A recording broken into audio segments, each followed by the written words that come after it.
ګرانو لیدونکو السلام علیکم. ستاسو پام راړوم د نن ورځې تازه لنډو او مهمو خبرونو ته. کونړ د کونړ په ناړې ولسوالۍ کې د ډیورنډ په کرښه باندې د افغان امنیتي ځواکونو او پاکستاني ځواکونو ترمنځ نښته شوې چې ویل کېږي افغان امنیتي ځواکونو پکې له پاکستاني پوځیانو 4 پوستې نیولې دي. نښته وروسته له هغې رامنځته شوې چې پاکستاني پوځیان غوښتل د ناړې ولسوالۍ د دوکلام په سیمه کې د افغانستان په خاوره کې تاسیسات جوړ کړي چې افغان امنیتي ځواکونو اولس مخه ونیوله. په دغه نښته کې افغان امنیتي ځواکونو د پاکستان ځواکونه شاتګ تاړ کړي دي. 4 پاکستاني پوستې، 2 داشکې او ځینې نور تجهیزات هم نیولي دي.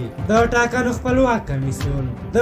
خپلواک کمیسیون مشر حوالم نورستاني وایي د ټاکنو لومړنۍ پایلې به د لړم یا اکرب میاشتې په 23 نیټه اعلان کړي. امرالله صالح د ډاکټر محمد اشرف غني په مشرۍ د دولت جوړونکي ټاکنیز ټیم لومړي مرستیال امرالله صالح وایي چې د دوی په حکومت کې به د جاسوسۍ، تروریزم او جنایي تحقیقاتو ضد ادارې تر ټولو باصلاحیته ادارې وي. نوموړي په خپله فیسبوک پاڼه په یو تازه پوسټ کې لیکلي دي چې د دولت جوړونکي په دولت کې به د جاسوسۍ، تروریزم او د جنایي تحقیقاتو ضد ادارې تر ټولو باصلاحیته ادارې وي.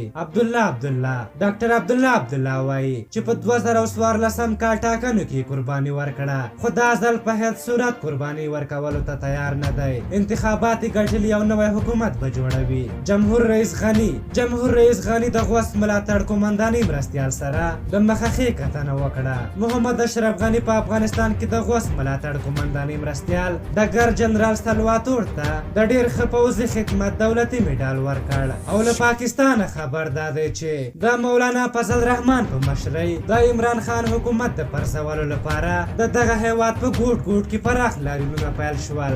دغه لاریون به د ډسمبر په 21 اسلام آباد ته ورسیږي. عمران خان بیا ویلي چې پوځي ملاتړ دی او فضل الرحمن هیڅ نشي کولی. او بلخوا پاکستان د هیشټیګ افغان یم کلمې ورخطا کړی. نامتو پښتون سیاستوال او د پاکستان د پارلمان غړي عثمان کاکړ ویلي دي چې پاکستان لا پیدا هم نه و چې دا زموږ خاوره وه او دلته موږ ژوند کولو. نوموړي د پاکستان د نادره ادارې له لوري د بلوچستان د یو سیاستوال حافظ حمدالله څخه د تابعیت اخیستل غندلي او ویلي دي چې پاکستان په دې مسله کې خپل ځان ټولې نړۍ ته وشرمولو. عثمان کاکړ په خپلو خبرو کې وایي چې د پاکستان ټول پخواني سیاسي، ملکي او نظامي مشران د هند له پنجاب څخه اوسني پاکستان ته راغلي وو. نو نن څنګه دوی راپاڅېږي او له موږ څخه شناختي کارت اخلي او د سپورټ له نړۍ څخه خبر دا دی چې د افغانستان کرکټ ملي لوبډله د ویسټ انډیز په وړاندې د 3 ورځنیو 3 شلوریزو او یوازینۍ ټیسټ لوبې د ترسره کولو په موخه هند ته لاړل. په هر حال دا و د نن ورځې تازه لنډ او مهم خبرونه. تر بیا چې ستاسو چوپړ ته راځم په لویو بخښونکي خدای مو سپارم. د الله په امان.